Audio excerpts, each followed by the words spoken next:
Hi guys, welcome back to the channel. Last year, we drove south for a 4-day adventure. Behind the wheels of my Toyota Altis, a Mitsubishi Mirage, and an old-school Toyota Hi-Ace.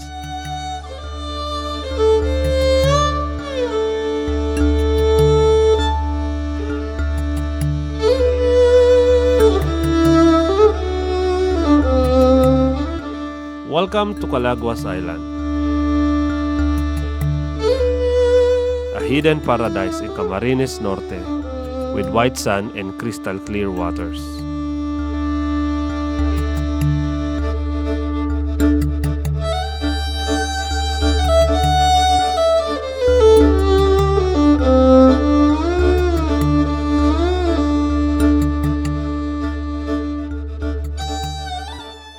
Join us on this unforgettable road trip to the south.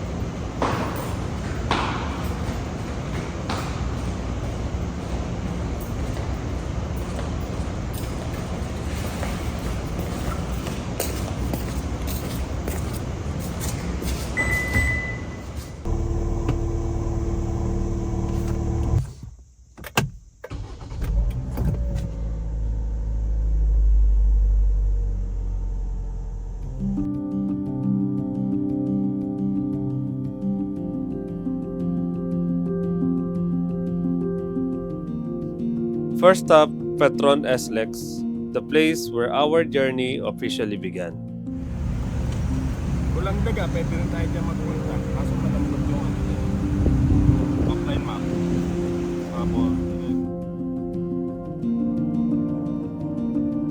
Before heading south, we made a quick stop at the Padre Pio Shrine in Batangas, a peaceful moment to pray for safe travels and blessing on our trip.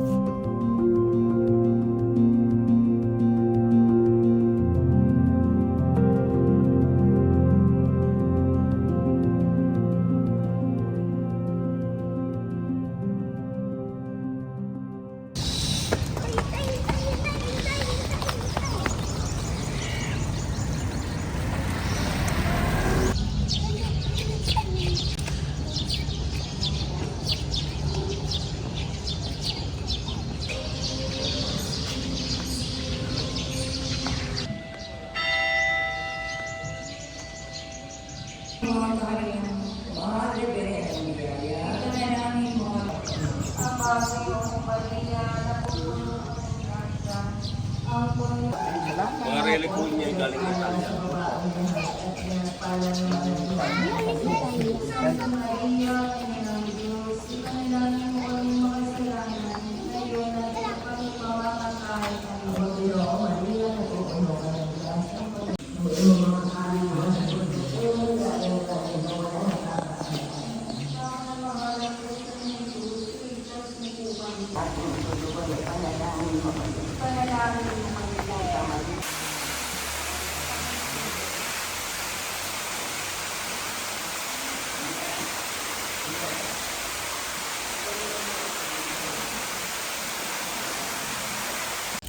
Ano hinahanap niyo?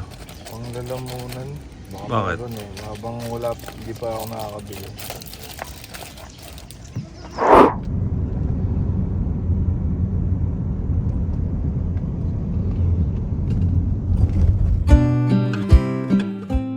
We pulled over at the old Zigzag Road, a piece of history for travelers heading south.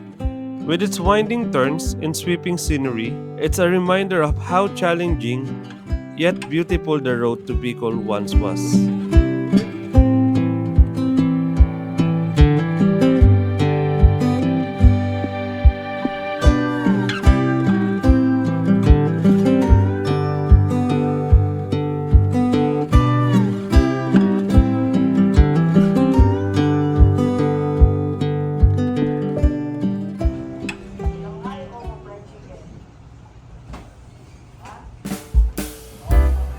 By noon, we arrived in Gumaca, Quezon. We Posed by the seaside for a simple meal, fresh air, the sound of waves, and a view that made the long drive feel lighter.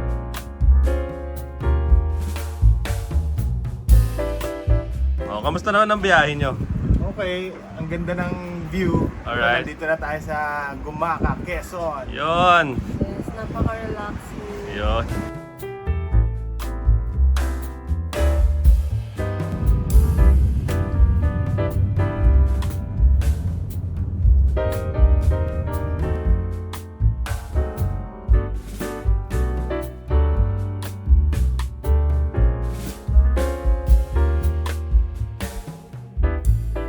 After hours on the road, finally, nakarating din kami sa Paracale, Camarines Norte.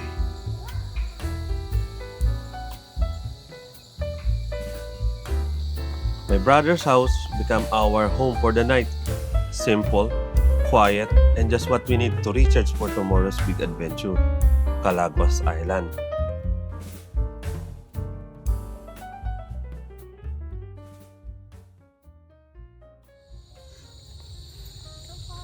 Pero syempre, bago matapos ang araw, nag-ikot muna kami dito sa Paracale. Dito agad namin naranasan ang simoy ng dagat at ang ganda ng lugar. Parang paunang sulyap sa adventure na naghihintay sa amin bukas.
Day 2, maaga kaming nagising. The air was filled with excitement. Bawat isa sabik sa paglalakbay patungo sa aming destinasyon.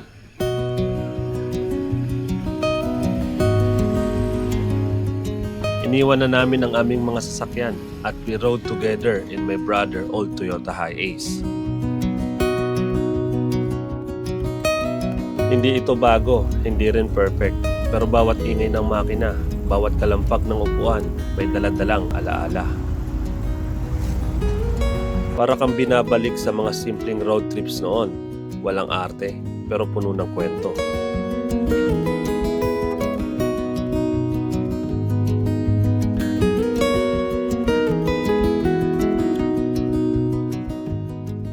By 6 a.m., we finally arrived at the fort.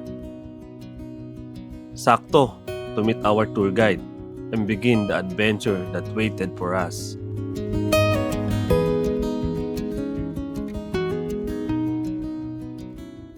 A friendly reminder guys, DIY trips to Calaguas Island are no longer allowed. This rule was made to keep travelers safe and to protect the island's natural beauty. If you plan to visit, book through accredited local operators to ensure safe and hassle-free experience.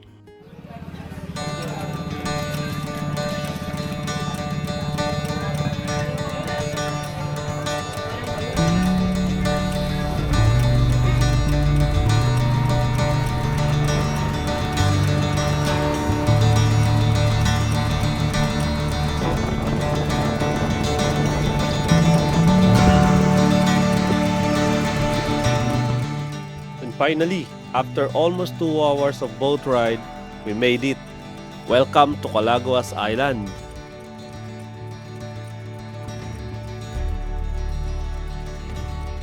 Grabe! Sobrang pino nung ano. Sobrang ganda. Ano masabi mo, Mami? Ang masasabi ko, pagod na pagod ako. Ang Pero- haba ng biyahe, pero okay lang, masaya Worth it. ako. Yeah. Diba? Ikaw, Todd. Ang saya ng biyahe, lahat tayo tulog. Gulat ako, kala ko yung driver tulog din. 2 beses sa taon na naginip.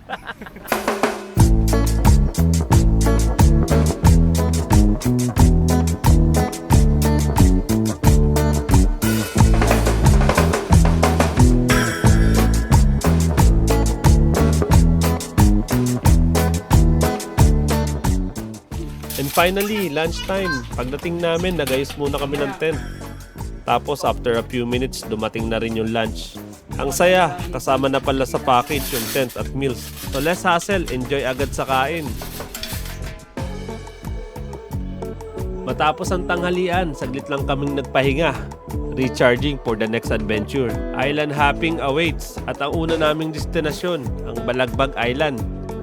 Kilala ito sa malinis na tubig, mapuputing buhangin at tanawin na tila isang lihim na paraiso na nakatago sa gitna ng dagat.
Alright, we're done.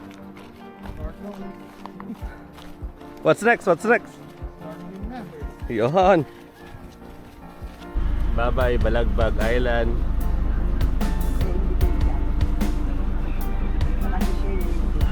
Ay, nagaragay ako na gano'n.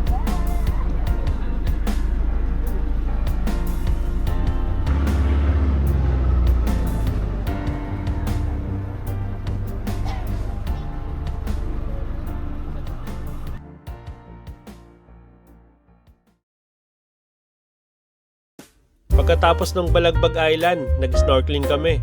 Sobrang saya, kaya halos nakalimutan namin kumuha ng video. At bago pa namin namalayan, natapos ng maghapon namin dito sa isla. Pero hindi pa dito nagtatapos ang kwento dahil bukas, magte-trekking tayo patungo sa Mount Tinago.